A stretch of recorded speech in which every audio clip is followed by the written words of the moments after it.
Surendranagar railway station ખાતેથી હજારોની સંખ્યામાં યાત્રાળુઓ અયોધ્યા રામલલ્લાના દર્શન કરવા માટે રવાના થયા છે।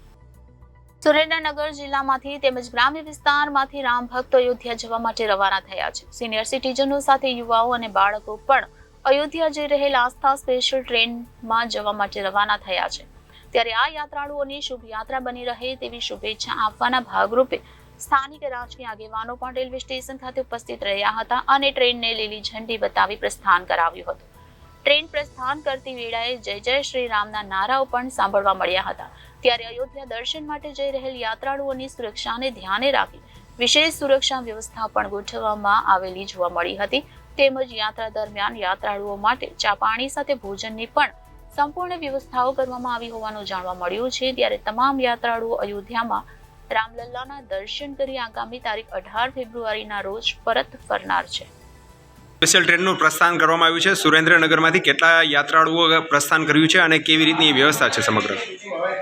કરોડો હિન્દુઓના આરાધ્ય દેવ ભગવાન શ્રી રામ, જેઓને 22મી જાન્યુઆરીએ વિશ્વના સર્વાધિક લોકપ્રિય નેતા અને દેશના આદરણીય પ્રધાનમંત્રી શ્રી મોદી સાહેબે પ્રાણ પ્રતિષ્ઠા કર્યા પછી સમગ્ર દેશ એક રામમય વાતાવરણમાં રામની ભક્તિમાં તલ્લીન બન્યો છે। ત્યારે દરેક લોકસભા ક્ષેત્રમાંથી એક ટ્રેન ભગવાન શ્રી રામના દર્શન માટે જઈ રહી છે। ત્યારે એના ભાગરૂપે આજે સુરેન્દ્રનગર લોકસભાની સુરેન્દ્રનગર રેલવે સ્ટેશન ખાતેથી એક ટ્રેન અંદાજિત 1150 જેટલા યાત્રિકો સાથે ભગવાન શ્રી રામના દર્શન માટે અયોધ્યા આજે પ્રસ્થાન કરવામાં આવ્યું છે।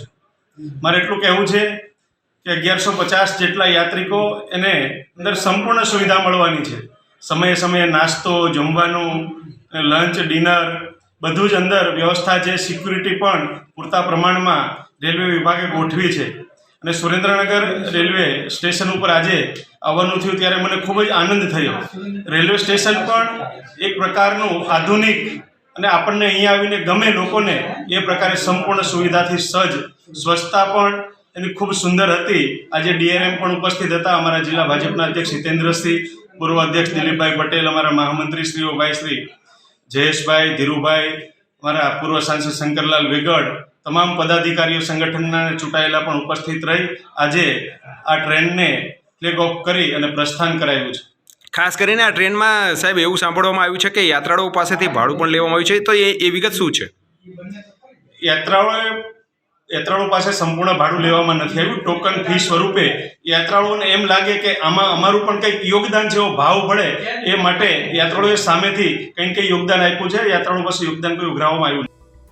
Bureau report Janadesh news, Surendranagar.